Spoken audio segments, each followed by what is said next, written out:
ഇതൊക്കെ സിനിമ കണ്ടിട്ടുണ്ടായിരുന്നു കുഞ്ഞുനാളിലൊക്കെ പോയി സിനിമയൊക്കെ കാണും. സിനിമ കാണാൻ മാത്രമല്ല, എൻ്റെ പപ്പ ഭയങ്കര കലാസ്വാദകനായിരുന്നു.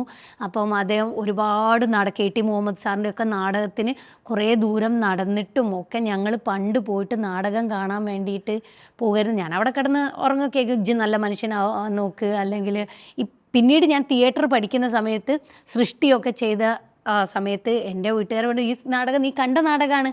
അപ്പോൾ കണ്ടതെന്ന് വെച്ചിട്ടുണ്ടെങ്കിൽ അവരെന്നെ കൊണ്ടുപോയി അന്ന് കാണിച്ചിട്ടുണ്ട്. ഇത് ഭൂമിയാണ് തുടങ്ങിയ കുറേ നല്ല KTയുടെയും അല്ലെങ്കിൽ പ്രൊഫഷണൽ നാടകങ്ങളൊക്കെ കാണാൻ കൊണ്ടുപോകും. പിന്നെ ഞങ്ങളവിടെ വർഷത്തിലും സർക്കസുകാർ വരാറുണ്ടായിരുന്നു.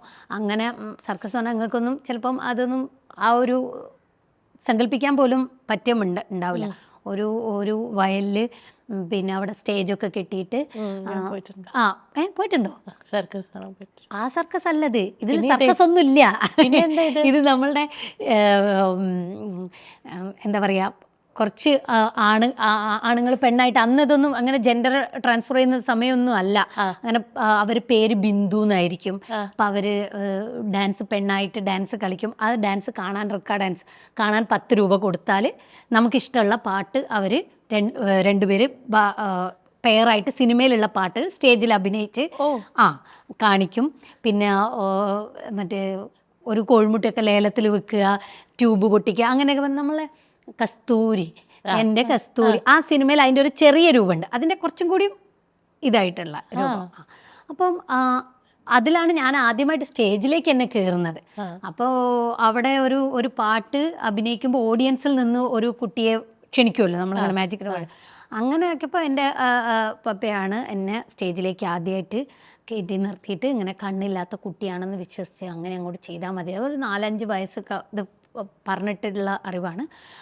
എനിക്ക് ചെറിയൊരു ഓർമ്മയെ അതിനെക്കുറിച്ചൊക്കെ ഉള്ളൂ. പിന്നെ അങ്ങനെ ഞാൻ കുഞ്ഞല്ലേ പിഞ്ചു കുഞ്ഞല്ലേ എന്നുള്ളതിൽ ഞാൻ അഭിനയിച്ചു.